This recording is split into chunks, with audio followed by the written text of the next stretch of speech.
কথার কথা করছিলাম। কিসের কথার কথা কইছি তুমি? আমার ওইটুক ছেলে তুমি মিথ্যে কথা শিখাবা কেন? এই তুই কালী সন্ধ্যের সময় ভাত রান্না করছিস, তুই হেনে কি করতে বলতে আমি আমার ছেলের সাথে যেমন বলে তাই করি, তোর জ্বালা বাটে কার? আরে জ্বালা বাঁধবে না কেন? ছেলে আমার না, তুমি আমার ওইটুক ছেলের মিথ্যে কথা শিখাবা কেন? আরে এই যে খাজিয়ে ঝগড়া করা লোক গো, হ্যাঁ এই যে বসির চেয়েও খারাপ, কারো কথা শোনে না। এই তুই এতে যা, তুই এতে যা। কেন আমি যাবো না? যাবো না, তুমি আমার ওইটুক ছেলের মিথ্যে কথা শিখাবা কেন? আরে মেয়ে লোকের বিয়ে করে কোনোদিন একটু সুখ পেলাম না গো, হ্যাঁ করবো কি গো আমি? সুখ পাইলি না তার মানেটা কি? হ্যাঁ, তোমার বুকের পর কি আমি গরম ভাত ঢালি খাইছি না তোমার বুক ফুটে মরছি? ঝগড়া বাদালে খালি ওই কথা কও।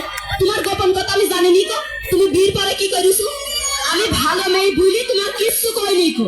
ওসব কথা মানুষের কাছে কলি তোমার মুখ থাকে গুলামের বাচ্চা গুলাম। গুলাম তোমার বড় চাচা, আর আমার বাপের নাম কই গুলাম। হ্যাঁ রাগ যেবার মাথায় উঠে গেল, বলতো নদীতে যেই বাজান। তুমি মারতে পারবা না আর আমি মারতে পারবো না না? আরে আমার রাগ এবার মাথাতে চুলি উঠে গেল। কাহেরে পেটের গোষ্ঠী। ওমা ওমা ওমা